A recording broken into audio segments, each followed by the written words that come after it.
Eva keeps asking about breathing, and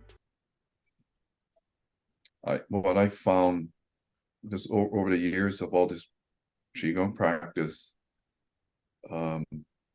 people learn techniques, people learn movement, people learn different things, but where you need to come, there's a to get maximum benefit from the practice, there's a place you need to come from, and what I'm recognizing where that is, I was just trying to like verbalize.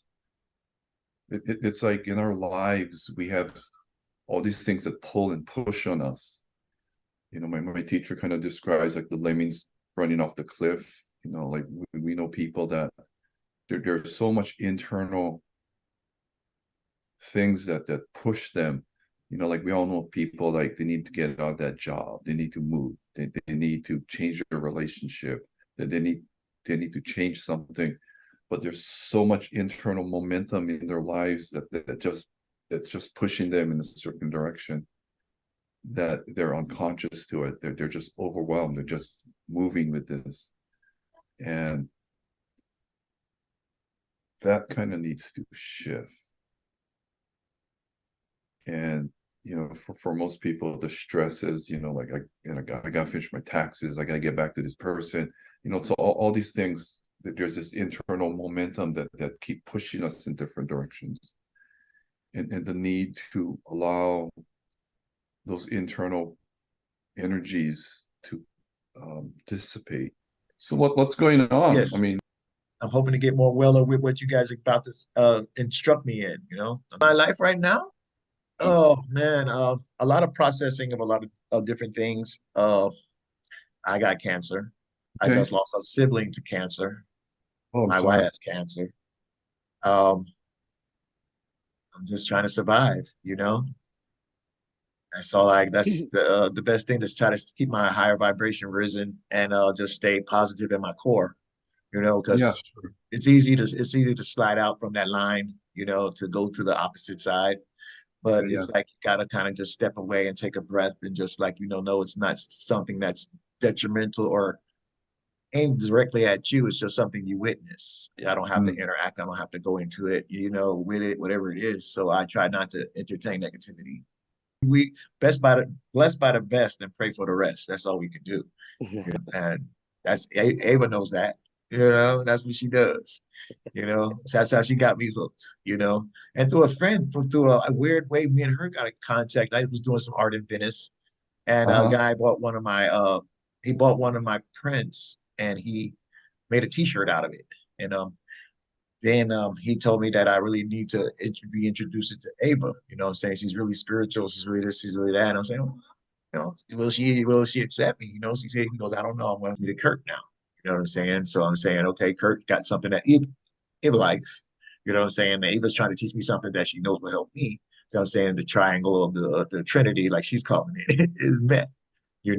So like I say, I'm eager. You know what I'm saying? I like to learn new things spiritual every day. So if Ava hasn't mentioned it, like I'm a Qigong instructor, Tai Chi Qigong instructor. My teacher finished his medical training in Beijing. He became a Chinese, he did the whole doctor thing, and he finished everything in a cancer hospital in Beijing. Okay. So there is a specific Qigong form called Dragon and Tiger that he teaches, that's specifically for cancer. It was used at that hospital for their cancer patients. And it's a Buddhist, it's an authentic Shaolin Qigong form from the Shaolin Temple. It goes back 1,500 years. And it's an authentic Shaolin medical Qigong system. And it wasn't taught to all the monks in the monastery. It was only taught to the higher ranking monks. Okay. And it's the medical Qigong system. So, they use that way. There's a whole system of medicine built into it. And they taught that at this hospital. And he said the experts don't understand why it works so well with cancer, but it does. And there's only 7 movements. And one of the it disperses the stagnant chi out of the body. It clears the channels and it increases the energy in your system.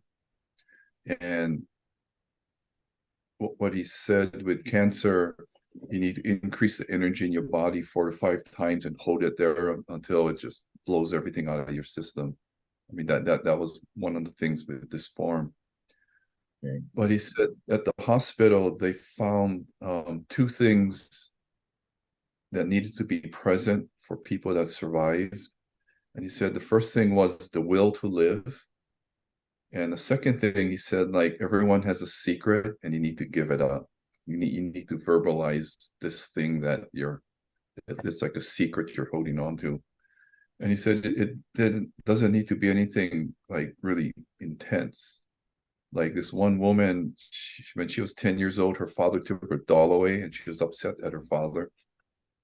And she just had to verbalize that. And then she went through. While you're holding your breath, you verbalize this to blow the cancer out, or how do you do it in your mind? No, you need to tell somebody what your secret is. You need, like what it is that you can't tell it out loud, like if you're telling it to God or something. It doesn't work like that, or you have to tell that person. He just said it has to be verbalized. You need to like say it. Admit. Okay, you have to admit and surrender. Yeah. So he said that this was something they noticed. So yeah, there was the form and the practice of that, but these were other things that were present. I had a buddy of mine. I actually had 2 friends. They were Vietnam vets.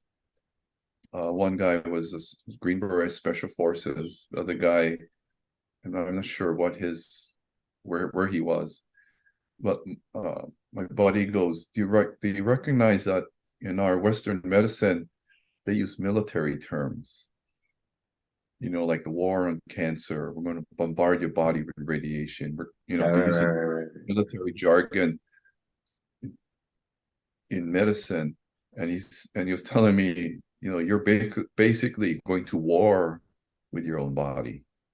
I'm like, wow, and this is a Green Beret Special Forces guy telling me that. Well, affirmations and yeah.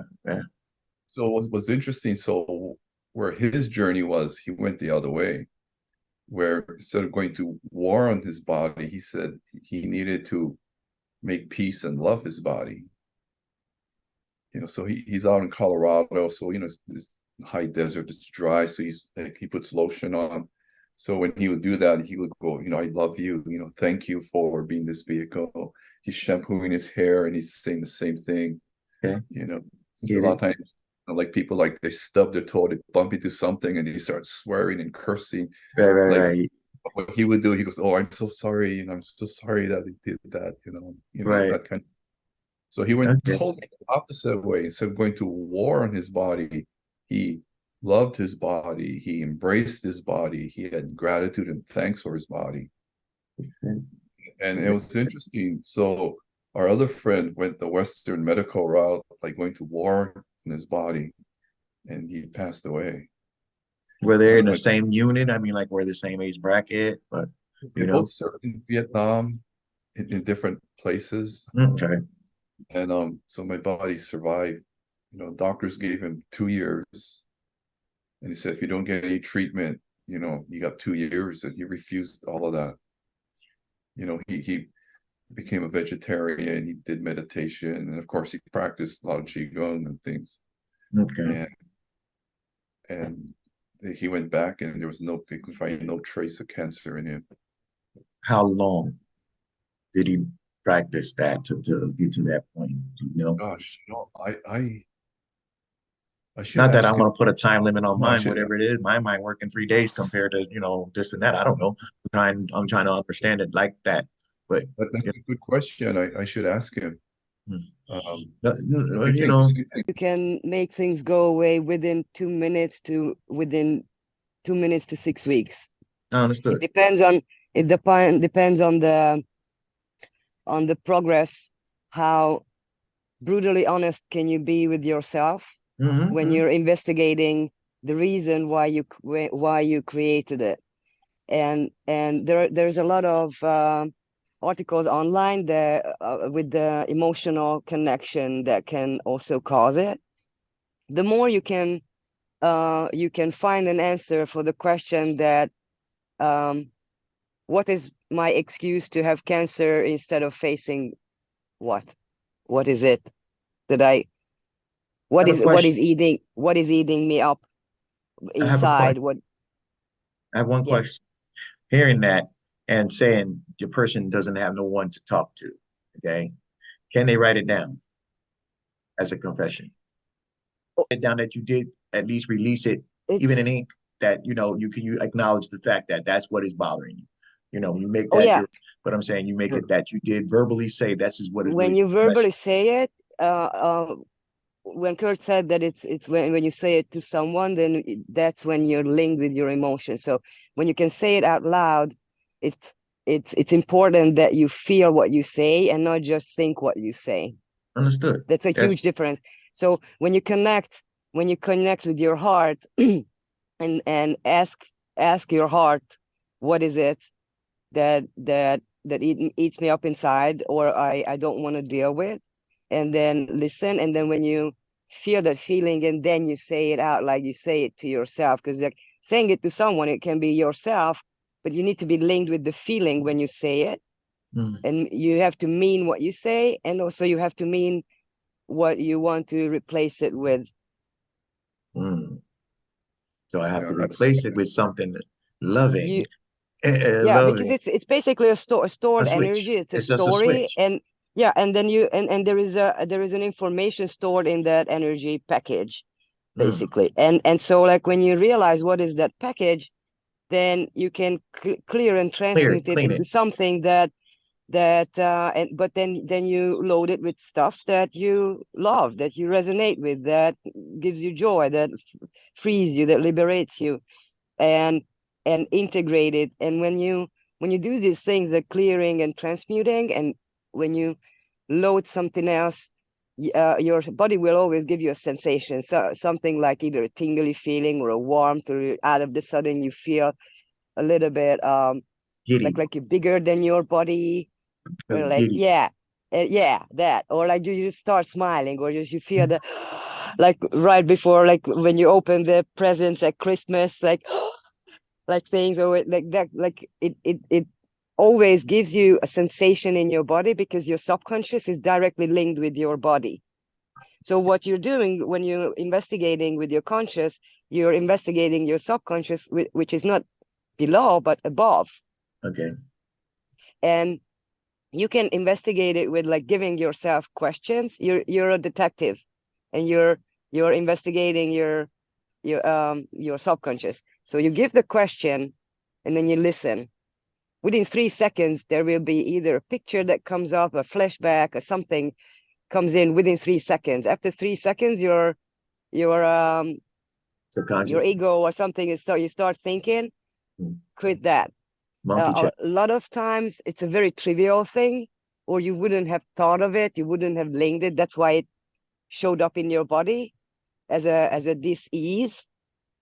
But when you go into ease, I'm taking care of it, I'm figuring it out. Okay, what's my problem? What's my issue? What is my challenge? And then you just listen. And if you don't hear anything, you give the question from a different angle.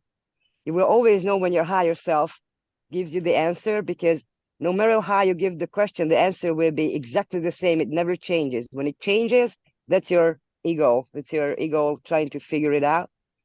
But you will know. So you give the question from different angles, and then you can pinpoint what is it, and then you can work with it. But until you look at it, and it doesn't have to be excuse me, it doesn't have to be anything big. Usually it's a very trivial thing that somebody when I was a kid told me I'm not worthy, or I can't do this, or I'm too much, or anything that dials down to I'm not enough, or I'm not worthy, or I'm not lovable. Can I ask something? Can I ask something? How does a person know the exact what is messing with? You know, how many categories? Because I see, it can be bad. Feels right. when you ask, you can also ask when you go into meditation and with the intention for the highest and greatest good. So basically you call in your guides or God and your higher self. So you're in a high frequency. When you give the question, if you don't know what the question is, you ask, what is the right question to get my answer? What is the right question? Yeah. And then you will have a feeling.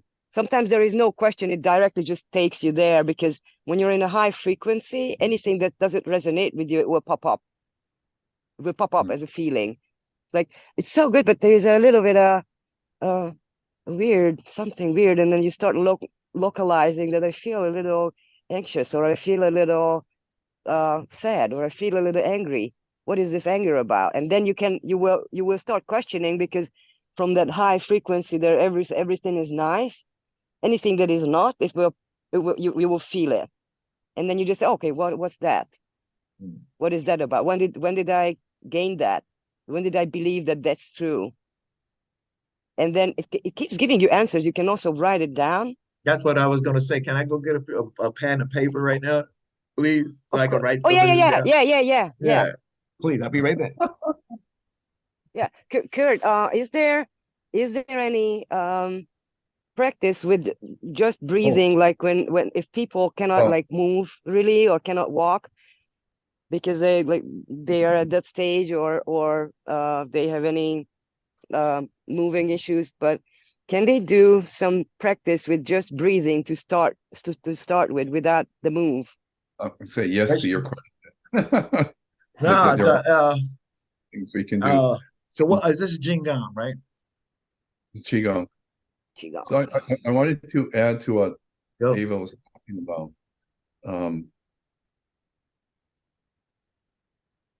So again, these things come out of ancient traditions that go back thousands of years. So within the Taoist tradition, that so the person that my teacher I study with, he carries a lineage in this ancient Taoist tradition, and in their meditation techniques, you're going through it's a dissolving process where you go inside and you dissolve the blockages inside of yourself, the energetic blockages. And like Ava was saying, the feeling or the questions, it's like you're always looking for the energy behind something. What's behind that? What's behind that? What's behind that? What's behind that?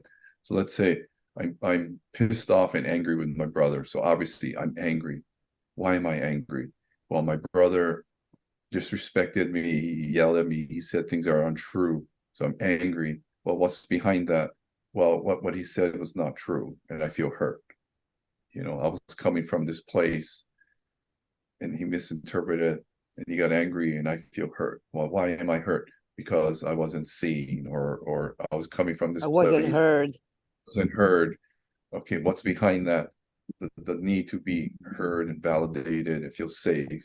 And that what like, so what's the energy behind each one? So you're going back until you get to source. I'd like to add to it that when there is a situation that makes you upset in any way, then when you look at it, what exactly made you upset or angry? For example, like I wasn't heard, I was lied to, I was betrayed, and stuff like that. But then you take a look at in what areas in my life I do the same thing to myself. What areas I lie to myself, I don't listen to myself, I don't hear myself, and such. And that dials it down, because what's outside, that's what's going on inside. So when you don't know what to ask, you just take a look at your situations, your whole world. What is it that bugs you in it? And because that's what you do to yourself unconsciously. A lot of people does this, and it eats them up, because when you take on responsibilities that is not yours, and you try to push it and you try to solve it within you, it's a story that is not yours. First of all, when a soul picks a life and also a disease to work with, like your brother, it's their journey. They can make their decisions, and sometimes they have a checkout point, because they can help the collective more when they drop the human body, because from beyond they can help more. and they actually choose a way to go out, and they wanted to work with certain things that how does it feel when I'm not in control? How can I make peace with it? When you make peace with anything that actually feels bad, and you neutralize it, and you can still love something that is so horrible, because it's easy to love when what's lovable.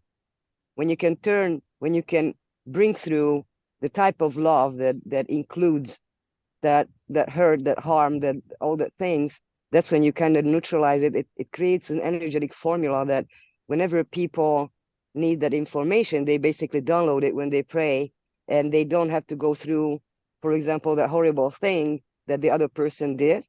It doesn't matter how bad things are.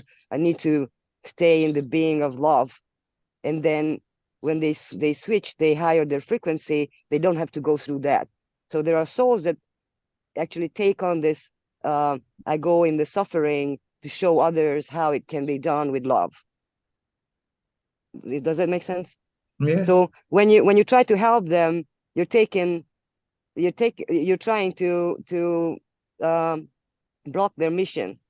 When you go in and you help them, you're preventing them from learning their lesson, and so they never learn the lesson, but you've taken on their stuff. Got it. Their energy, I fuse their energies with mine when I just should have let them go. You know what I'm saying? I can be encouraging or supportive, but I'm saying I don't have to take them full on like it's my deal, you know? Exactly. Maybe Yeah, check exactly. what type of people, what is the common thing among those people that you're interested about, that urges you to help them, because that's something that's linked with you, and that's what's going on inside, or you're linked with I that. think I can answer that. I think I can answer that. It's like I feel the lack of sentient behavior, if you will. Now I have a question to Mm-hmm. you. Based on how you feel who you are you acting on it at every given moment? Are you authentic 100%? Or there are situations when I'm very you're authentic. behaving how you think you should behave, Um, or Not fully. If I had to put a percentage on it, I'm at a 78% of me compared to that other. That's not me. You know what I'm saying? I'm still trying to yeah, get rid of that or get that on my side of positiveness you side. need to make the decision no matter the circumstances or the outcome. I am Oh yeah, I understand 100%. that. I understand Yeah, that, but I'm saying when I try to make the decisions, I try not to be so damaging or harmful to someone else in my speech or delivery. I see that that's it. Give it the now. way it comes through. Don't package it. Don't It's like when you don't want to harm someone with your words, that means that you admit that they are in a victim mode, meaning Empathy that they are not able to take it. is just empathy. I feel for somebody that can't feel for themselves. You Yeah, know what I'm but this is the good intention that I'm saying, that saying? Right, that's more right. harmful, because To me, if right. I don't, because I'm brutally honest with you. I'm not packaging things. I'm not saying things, and it might be hurtful, and it might be, but when you think about it, it's like, but it's a pure connection. It's true. However it comes through me, and I'm giving it to you, whatever you make out of it, that's what matters. Literally, that's what matters. If you It's can take truth. out the positive things, and because even if I come through harsh with what I say, but I do it from my heart, honestly, not packaging, because I would admit that you're a victim. And if I somewhere can admit that. inside yourself you think I could admit that. subconsciously that you're a victim, I go to that level at admitting it. But when I'm brutally honest, because I see your main essence energy, that you're an amazing person that bought into a lie, then I'm not gonna go into victim. I'm gonna tell you straight up that, hey man, you're an amazing person. That's what I feel. And I think that you bought into a lie that you're a servant and not in service. And that's a huge freaking difference. I And I understand that want you though. to go into your heart and start admitting and validating that how amazing heart you have, because you would give it to everyone who's in need. But that's all you need to know. I would give it to anyone who's in need, but you don't have to do it. You don't have to actually give your heart away. give yourself away, the way how you validate yourself and be your authentic self, that will create the energetic field that whenever you show up in the room, you help everyone. Even if you don't meet people, but you live that authentic self 100%, it goes into the collective, it shows up, so people can take example from you, and it helps the whole world. So you help one person, you help yourself. When you help yourself, you help everyone. Each one teach one. Just make the decision that, okay, enough is enough. I'm gonna take responsibility and like start owning my own power, my own heart, my own love.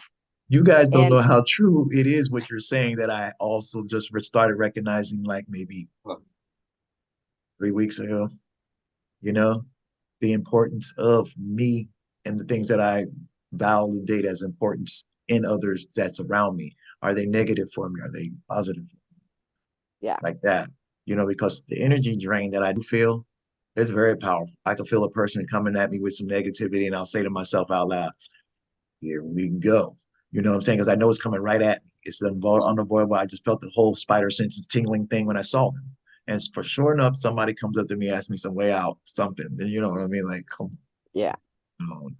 And you can totally say that when a situation comes like that, you just ask your heart, do I want to deal with this situation? Does it resonate with me? Yes or no? And that's it. I just have empathy for everybody. Many years ago at one of the retreats with my teacher, back then, people knew him as a martial arts person. So most of the guys they're from martial arts, and there's a guy there. He's kind of like this big angry guy.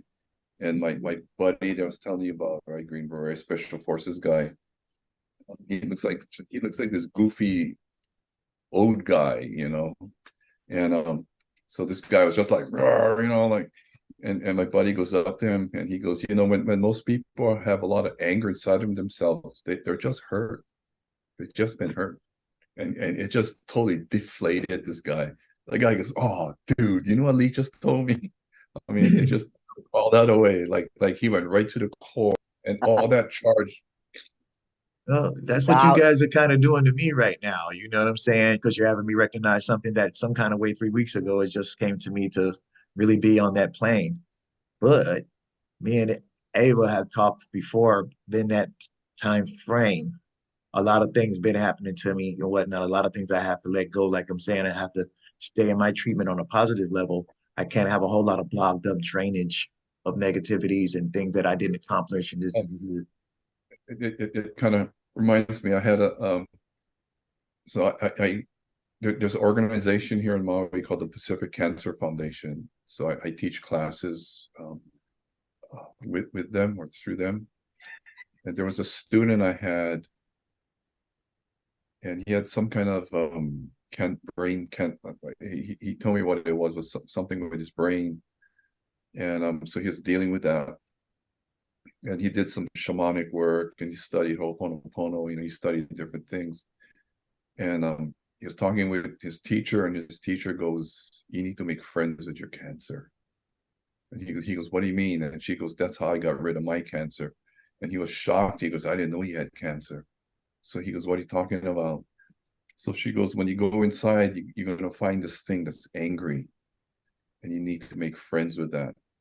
So he made an active practice where he started, he went inside, he could feel this thing inside of him that was angry. So he started making friends with it. He would talk to it. He goes, hey, like, let's go down the hill and we're going to get our treatment, and let's go get some ice cream after this. Or like he's like having this conversation, and he did that, and it just diminished until it wasn't there anymore. And then his latest scans, they couldn't find anything. And but unfortunately the severity of the treatments he was getting, they were really aggressive, and was he doing chemo or radiation? Radiation. What? I'm doing radiation. It was in his brain, right? Okay, my bad. Okay, my bad. So that machine is, yeah, it's an awesome machine, but it's just like, yeah, the treatments really took a toll on him, but no cancer. He went inside, he made friends with this thing. Like my buddy was saying, the Western approach, you're going to war on yourself. You're denying something inside of yourself. You're not accepting yourself. Well, at first I was. I could have. Yeah, I mean, I got my diagnosis on the day after Christmas. Okay. Wow. It was a punch in the throat. And then after that, New Year's coming around, and my brother got his diagnosis and passed away from liver cancer. You know what I'm saying? So I was like, I'm destroyed. My urologist lied to me and told me I had aggressive stage 4, where all I had was stage 2. You know what I'm saying? I'm metastatic. I'm nervous. I'm giving everything away, monies, and things, and possessions and stuff. You know, this is it. You know, telling my kids everything. Then when I found out from my oncologist that I wasn't, right. Actually, before that, I just told God, "You're a turnaround, God, and I deserve better than this. This is something is wrong. It just doesn't feel right to my core." You can also actually you could bring it through your ancestry, because if your brother had something like that, there is something, a belief system runs through the family that you were taken in, that is not yours, that doesn't resonate with you. That can also cause it. You can do a meditation, call in your ancestry, and thank them for being there, and you can cut that contract that I no longer want to carry that burden. I take your things that you teach me that resonates with me, but I no longer take care of that, some belief. It's a lie. So the whole family was like, for example, following some certain traditions that was supposed to be, or belief system or lies that was supposed to be done 100 years ago, but it kept carry on. It's like when we still blame other people for our grandparents, like, oh, your grandpa, thank you. For example, this like Nazi stuff, and people are like hating each other because my grandpa did that, and your grandpa killed my grandpa, and rah rah rah, and they carry something that is not even their story, and you're carrying something that is not your story, and then you can say that this is when I stop it, and that's how you actually heal it for them as well, because you come out of it, and it can be taken on like more family members. That means that it might come from, that belief system might come from your ancestry. It does. You know, I could tell you a story that as you're talking to me, it's like it's really hitting the nail on the head. You know, about she's saying like how taking on responsibility, that's really not. I should just let the contract go. But it's like do it now. Just imagine the contract, that whatever it includes and belongs with your ancestry that doesn't resonate with you. Imagine that it shows up in your mind's eye. The contract, however it shows up. Well, I see it. I see it all. I know how it shows up. All right. It's just I mean, you know, don't think, just feel. There is a contract that I made, that I took on from my ancestry. There is a contract, so it will pop up like a rolled up paper, or like a open one. However it shows up, that's the right one. See it? You feel it? Yeah. So now call in the pure source light into it, with the intention that I no longer take on the lies. I'm going to bring in the love and the pure source energy for the greatest and the highest good, and see what happens to it with your mind's eye. And then it's linked with your heart, so you can feel it in your heart, or you can feel it in your chest. I can feel it already. That is happening. And I take a look at the new contract, how it looks, how beautiful it is. And while you do it, take a deep breath. And anything and everything that is linked with the physical still, you take in that breath, it gathers all that vibration, and then when you exhale, it goes out and turns into love and pure energy. And do it like at least 3 times with that intention. Feel it. Every inhale, it gathers all the low vibration, and every exhale, it goes out through your body from every exit energy. And then when it's clean and clear, then every inhale brings in that beautiful light that other contract showed you. And it fills up your heart and it fills up your body. And then you can see the timeline that your ancestry on, and then it changes for them, because now they are free from the belief. They're free from that life lie.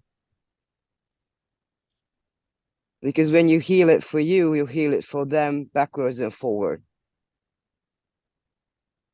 So they can feel, you liberate themselves, they can feel who they are really, because that light comes off. Can you feel that?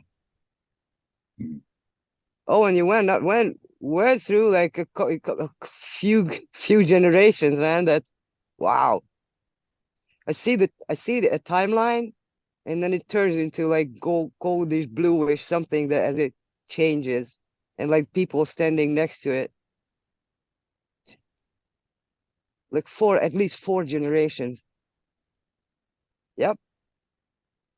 And if you feel to it, you can see them happy. You can see them. Yep. And there are women and men, and they're happy. They were standing there sad, and now they're happy.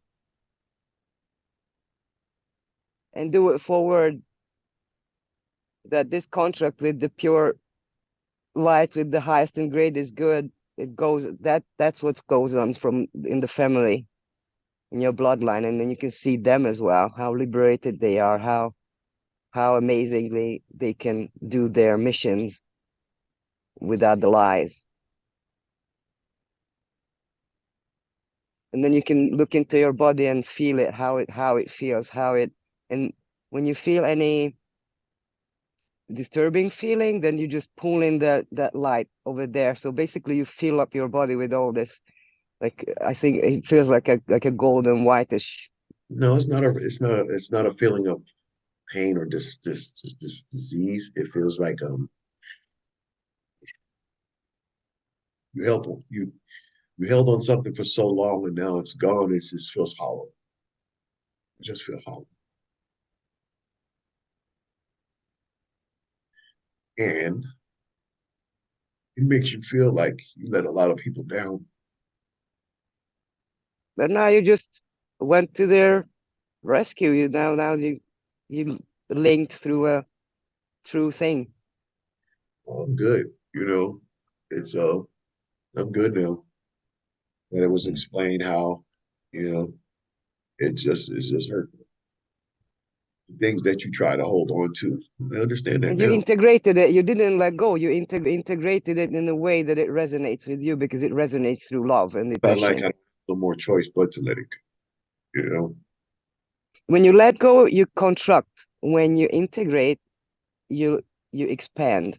So you integrate that there was a pain that we turned into love. You integrate that pain as well, so then you don't have to go through, or anybody from your lineage, they don't have to go through that again, because they had the lesson, they had the information as data, because you turn it into, you cleared the lie and turned it into truth, but you still have to know about it. So you integrate the whole thing, that there was a lie that we changed. It went through generations, and now we understand it. Now everybody understands it because you did. And that's how, when you change something in yourself, you change it for everyone, and not just your lineage. Now, what you just did, it might seem nothing, but it goes into the collective. So anybody who has any ancestry problems, and when they pray for answers, your formula that it can be done within minutes, it will come down to them. That's how you link, because everybody's linked. It doesn't matter if you know them or not. But once with your heart, you add to a formula with your authenticity, with your heart, that shows up. And the people who resonate with what you believe in, they will all have access to it. And I've seen it happening within people that I was working with, that one day we did a formula, and a few days later, somebody had a similar thing. And when they gave the question, exactly that formula came down. And I was just sitting there smiling like, oh my God, it's like that linked. But I had to learn that too. So it was shown to me this way that it doesn't matter if you know or not, if you say something or not. If it's there, there is an access. You just access to it with love and curiosity and that pure intention. And you have access to anything and everything, and you change it like this. So when you are in this high frequency, after a certain frequency, there is no disease can live. It disappears. It doesn't.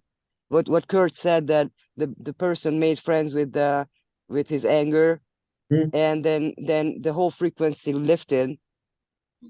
So the cancer doesn't have relevance anymore,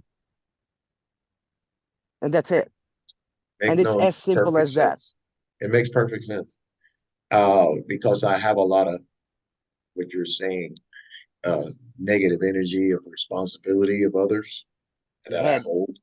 I know I hold it. I know and it's the fact of wanting to let it go, but knowing that they just might get it, they just might get it.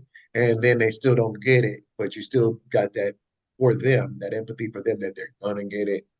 But there comes to a point when it's brought to your attention in the way you guys are bringing it to my attention. You know what I'm saying? For a healing purpose, a benefit to me and my core, that I can help others go in the likeness of this whole Zoom, Yeah. And as Kurt says, like the breath, with the breath, how you're using your breath, that's how you kind of anchor all these things. So the way you do the deep breathing and pay attention that you take a breath into your back, and then you take a breath, you feel that it goes into your belly, and then you can feel it that it goes into your legs, and then you start breathing like a whole giant, like jellyfish, even if it just goes into the lungs. But in a way, when you do this practice, you can feel your whole body taking the breath. And I think Kurt can tell you way more about it. Can I say one thing? Why does one feel so defeated? It felt like I was given a lineage burden to carry. And you say, let it go. You know what I'm saying? Put a like to it and everything, and love and every breath and this thing. And this, why does it hurt? Like, I'm the type that don't want to start something and then have to order it. I want to see it to its end. You know what I'm saying? Why do they have to be better? Why is it that important? It was a burden. It was a burden given to me from my parents that I held dear since age 10. Okay.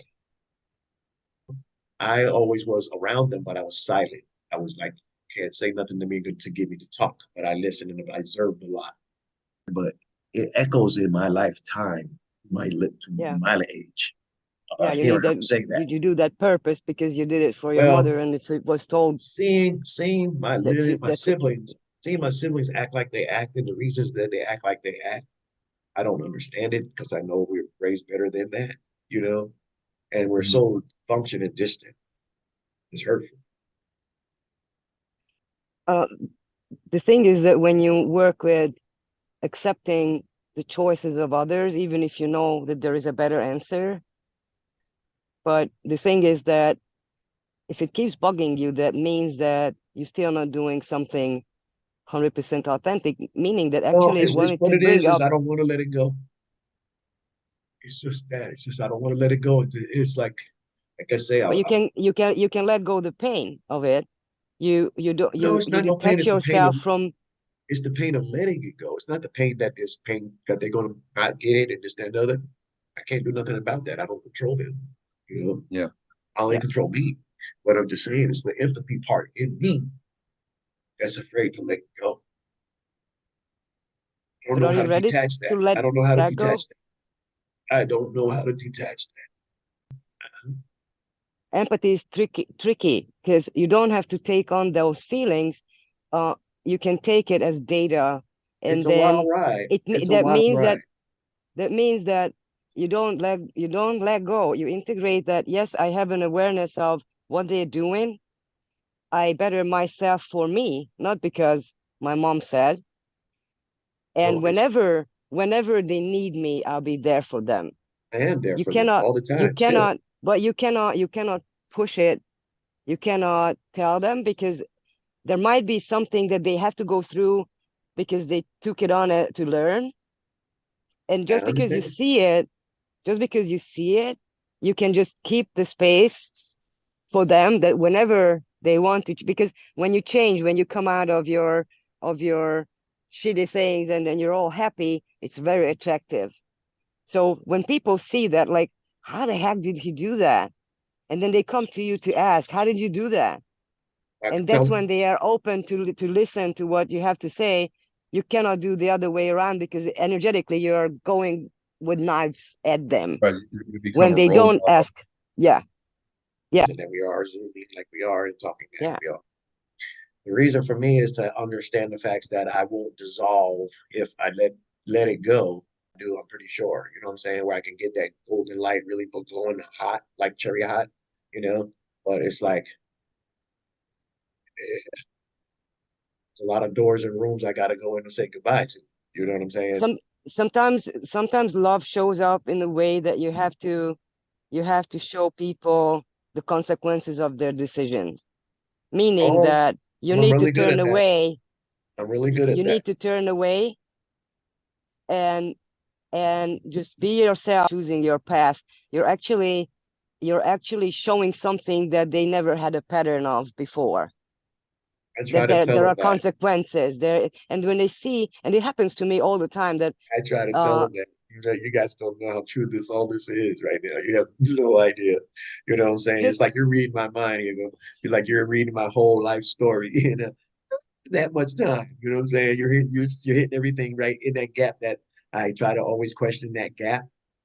You know what I'm saying? And it's like you're putting the answers together of why I change feel the like I feel. definition of change the definition of that hurt that you have, because the hurt that you have, meaning that is not aligned with you, that idea of what you're looking at, that situation is not resonating with you because you have a wrong definition about it.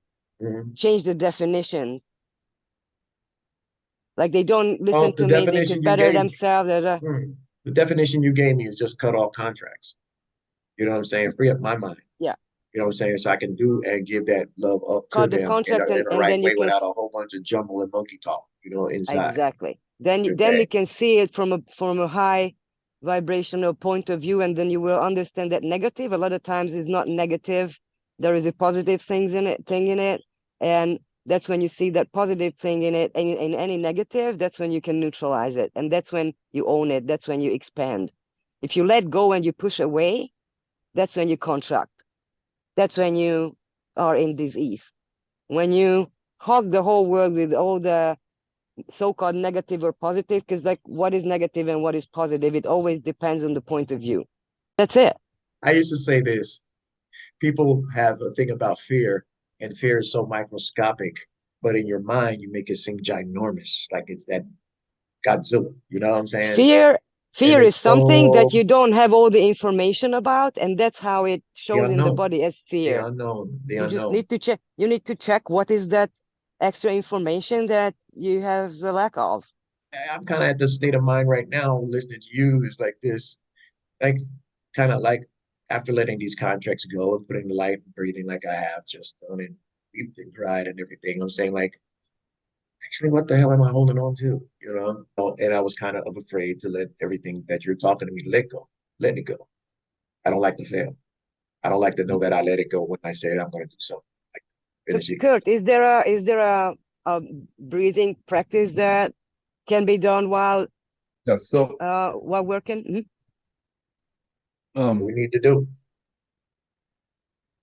Well, a couple things, you know, like you're talking and I'm kind of recognizing what you're saying, and I'm thinking back of the people I studied with and how it's the same thing coming from different points of view. Are you familiar with Ho'oponopono? No, I'm not. Have you heard that? So it's a Hawaiian. Hold on, do me a favor, spell that so I can look them up. H-O-O. H-O-O. Hold on. H-O. It's one of those long Hawaiian things, right? H-O-O-P-O-N-O-P-O-N-O. H-O-O-P-O. Ponopono. It repeats. Ho'oponopono. Ho'oponopono. Okay, I'll look them up. It's, Okay, and what is I it? I studied with you heard of the kahunas, right? So the person I studied with was a kahuna, and she was the one who kind of promoted Ho'oponopono. And there was a story that she was on the mainland traveling, doing a workshop or retreat, and one of the people attending could see auras, and she looked at Auntie Morna, and she couldn't see her aura. She said, "There's something wrong here because I don't see anything." So this person went to see the coordinator, and the coordinator kind of laughed at her. Goes, "You know what? Go follow this trail up this hill and go back and look at her from the top of the trail."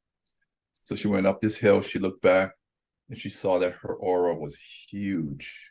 It encompassed that whole area, but it was clear. There was nothing. So they came back and they spoke to her, and she goes, the way she described it is, you want your insides, you want your energy to be so clear. When you walk into a room full of people, it doesn't create any ripples. You're so clean. You walk in and you don't disturb anybody. And her whole practice, the Hawaiians have this concept of being pono, to be in alignment. And it's this alignment inside of yourself. Ava keeps talking about being authentic, being genuine. It's like holding this place of alignment inside of yourself. And her walk in the world was about that, about being pono, about being in alignment. And it was interesting. People would ask her questions, and she would get images and impressions, and she would tell people what she would get. And they go, "What does that mean?" She goes, "I don't know. It's for you. It's yours. It's not mine. It's yours." And I went, "Oh, fascinating." Those Chinese acrobats, they have the long stick with the spinning plates. So they go up and down the stage, putting energy into the stick, and the stick keeps spinning. These practices are about letting the plates drop. Like you kept mentioning, letting go, letting go. This is a practice of letting go, where the plates drop when you're not putting energy into those sticks. Like the things like, I'm pissed off at my brother. I have reasons why. I have stories. I have all these things to justify my putting energy into the stick. I need to not do that. I need to let the sticks drop. So my buddy that I keep talking about, he's big on this awareness and letting go. And he had a class where he was talking about that, just when you're doing the movements, you're relaxing, you're letting go, you're releasing your nervous system. And he had a new student who was a therapist in the class, and he was going through that. And he went so far to say, you need to let go of your story. You need to let go of who you think you are. You need to let go of your history. And she kind of like was tripped out. She goes, no one's ever told me that. Because think about how much energy is tied up into our story of who we are, of who we think we are, our history, right? These things are holding energy, and to let go of these things. They say a legend in your own mind. Can I add to it? Go ahead. An idea, because I'm trying to find things that is practical for people who didn't do any like spiritual work or anything like that, but just the idea that like when there is a lawyer and he thinks that he's a lawyer, and then he hops into his car going to his office, then he still thinks that he's a lawyer. No, he goes in the car, he's a driver. So like we try to hold on to one thing, that what we are, instead of who I can be or what am I in this moment. And because when you right? Yeah, it's a condensation. You separate yourself from everything else that you can be at that moment, and then you, with your authenticity, the way how you drive, how you experience the road, how you become the journey itself, from not just the A to B, but you're the car, you're the driver, you're the road, you're the whole thing. And then like when I go to work, which I would actually pay for to do it, which I love. I define work with that it's something that I get paid that I would love to do. So, I do this with everything. When I go swimming, I become a fish. When I drive, when I'm in the whole ocean, and then I become the car, become the road, become the A to B, become the whole thing, and then I can experience myself in different circumstances, and I'm there. So I'm not an Ava, I'm not a this, I'm just there. I'm just experiencing that. So when I do dishes, then I'm also the plates and the whole thing. Start practicing that type of state of being, that I don't define myself with one thing. I'm learning who and what I am when I do this, when I do that, when I do that, and then see the process, and then I can evolve it. I can become a better swimmer, a better fish, a better ocean, because it's all you. Every single part of it is you. It's like when you're dancing, it's like you kind of feel a persona comes up when you're dancing that is not the person who is like teaching qigong, and it's a different version of you that you can experience. But if you suppress yourself into I'm just a qigong instructor, then you're dancing as a qigong instructor and not the persona who comes up, who's dancing. Yeah. That's true. You know, I was thinking, so I had a client, you know, fibromyalgia, chronic fatigue, right? She had these things. She was so identified with that became who she was. Kind of like a hypochondriac. Well, that was her identity, right? That really wasn't who she was. That became her identity. And pretty soon everyone saw her that way. So pretty soon her life got very small because this is who she was, and people saw her that way. So people validated, you know. That's the manifestation. She had to keep doing it in a loop to satisfy the idea.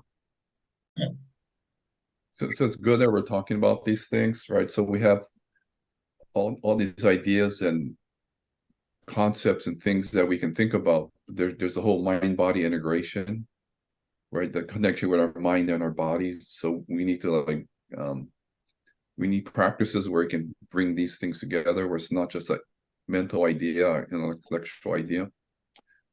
And I think the breathing is a really good place where we can bridge that.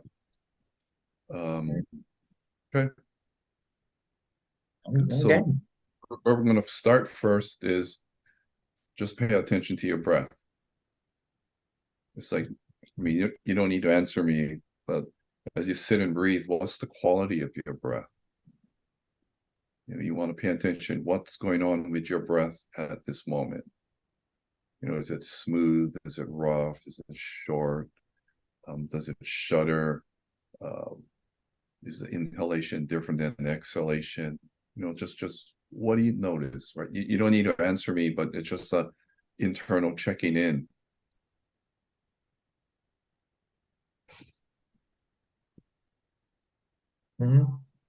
And, you know, we've been talking about this letting go. So as you sit and breathe, it's about how smooth can you get your breath.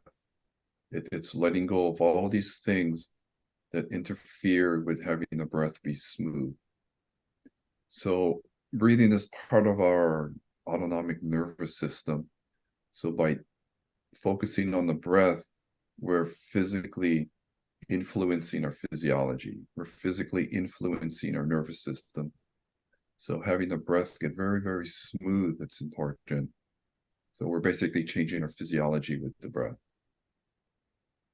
And it starts with like really feeling what's going on with the breath. And as you sit and breathe, it's paying attention and having it get smoother and smoother and smoother. So that can be a whole practice there. But going a little deeper than that, as you sit here and breathe, if you focus on your eyes, can you get your eyes to soften and relax? Yeah, we live in a very visual culture, and we hold a lot of subliminal images with our eyes. Can you sit and breathe and get your eyes to soften and relax?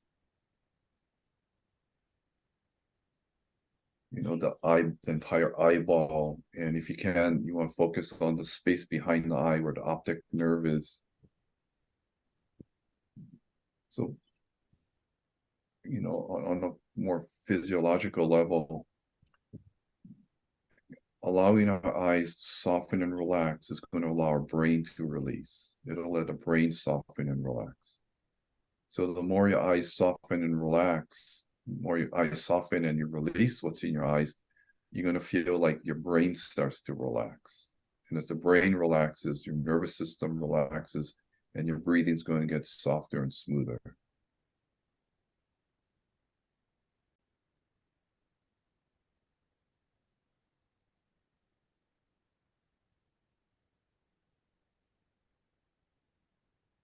You breathe through your nose, or it doesn't matter?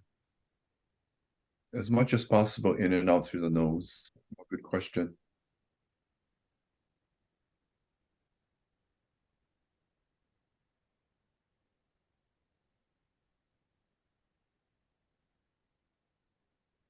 No longer relaxing your eyes, you want to relax your face and your jaw.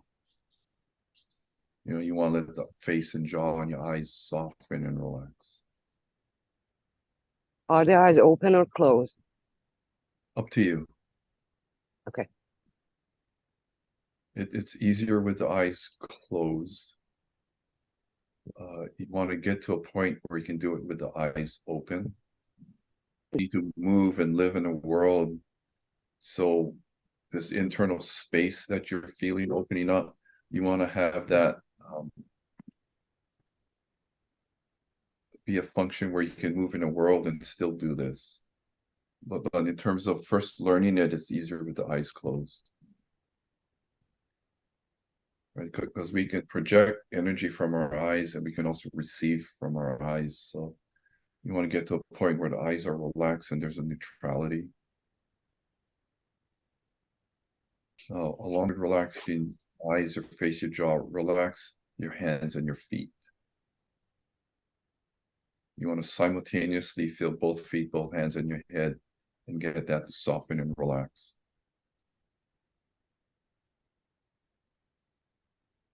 And as that starts to happen, you're going to find your breathing getting smoother and easier. Energetically, the acupuncture channels begin. They begin to terminate in the feet, the hands, and in the head. So we're looking at balancing the energies in the body.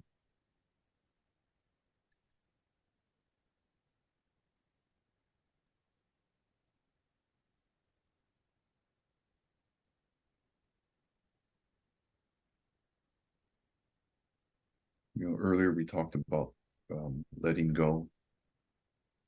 This is a practice of letting go. I mean, I'm saying relax your hands, your feet, your face, but technically we're releasing the contractions, the tightness, the sorry about that. I need to turn off these notifications. You know, we're technically looking at releasing, we're looking at letting go. Relaxation is a end result of letting go. And in Tai Chi practice, there's a word sung, and in the West it's translated as relax. They say relax, relax, relax more. Technically, the word means a release. It's a letting go. It's a releasing. And relaxation is an end result of that. And the question is, what is it you're releasing? It's the holdings, the contractions, the bindings, the places that are condensed. So we're sitting and breathing. You're releasing your eyes, your face, your jaw. You're releasing what's in your hands and in your feet. You know, you're allowing the breath to become very smooth and even.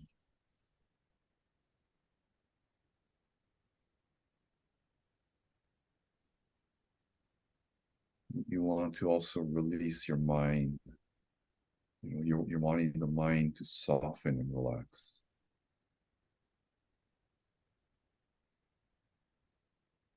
And it's tricky because you can't force that. Like you can't force your nervous system to release. There's a allowing that needs to happen. There's a surrendering that happens.